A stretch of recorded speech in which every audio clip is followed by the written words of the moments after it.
Para mim é uma grande satisfação estar aqui no IPEM, até porque a primeira ação civil pública movida na área do consumidor, de que eu tenho notícia no Brasil, foi exatamente motivada por uma representação que foi feita na época do Plano Cruzado, em 1986, pelo Dr. Adejair Trio, que era o superintendente do IPEM.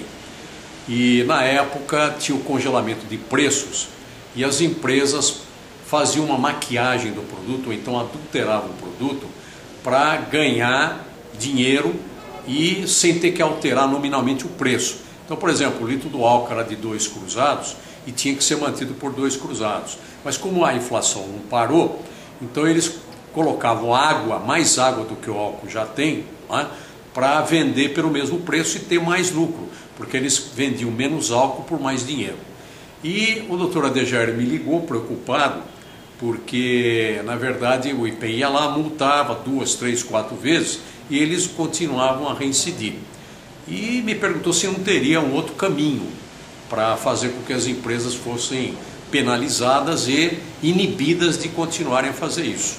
Eu tive então a ideia de, recebendo os autos de infração do IPEM, instaurar inquéritos civis e mandar para as promotorias do interior e aqui da capital.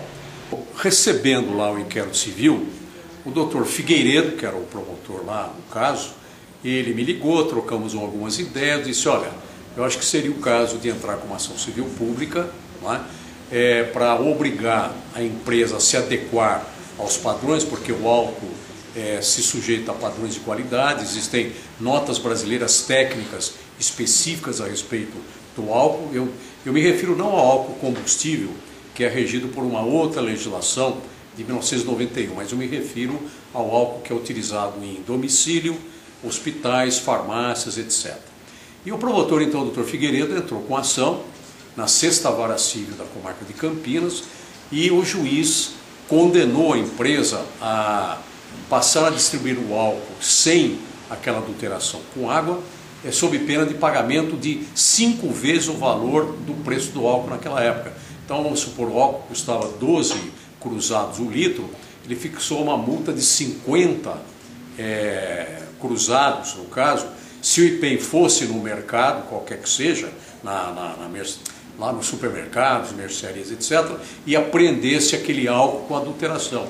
Então a empresa seria multada 50 cruzados por litro que fosse apreendido. A partir daí, a empresa acabou se adequando, mas pouco tempo depois ela acabou fechando, talvez até porque não poderia sobreviver se não continuasse a fazer a fraude. Só que o consumidor não tem nada com isso. O consumidor, ele tem direito a ter produtos sem adulteração e produtos, portanto, que atendam às suas necessidades.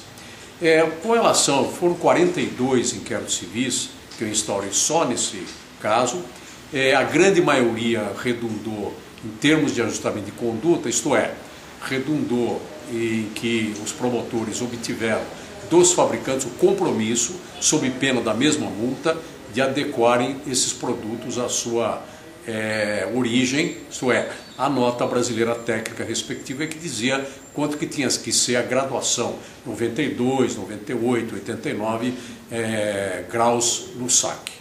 Então, essa experiência foi muito proveitosa, foi uma parceria bastante interessante por parte do Ministério Público e do IPEM, embora ainda na época não existisse o Código Consumidor, nem havia ainda a comissão instalada para fazer o Código Consumidor.